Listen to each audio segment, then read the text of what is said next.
Brexit Live. Labour accuses Liz Truss of catastrophic blunder. UK economy will lose £35 billion. Liz Truss has been accused of making a catastrophic blunder that could see UK companies who sign up to the government's flagship freeport program lose out on export markets worth up to £35 billion a year.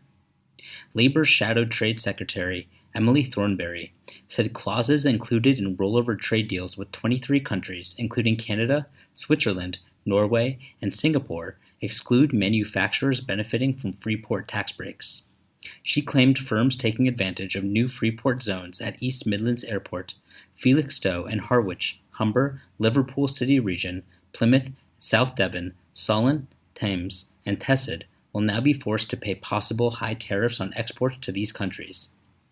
Commenting on this, someone analyzed Labour's Shadow Trade Secretary Emily Thornberry, the person who said the UK couldn't trade with Australia because the food would go off before it got there. This is how freeports work, no different to other freeports around the world.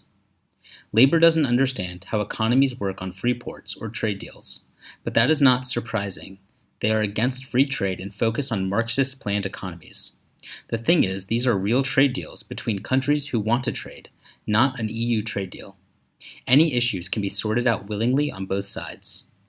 Ms. Truss has signed nearly 24 rollover trade deals with the aim of reducing the financial hit experienced from Brexit and enabling firms to take advantage of tariff-free trade that was available to them before the UK left the European Union.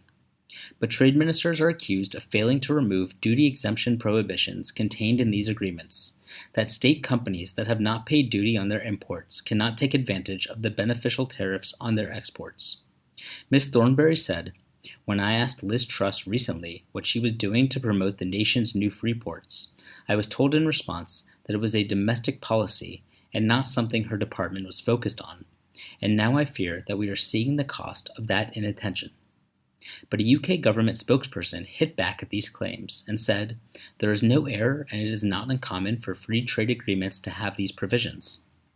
Businesses will not be shut out of the markets we have negotiated free trade deals with.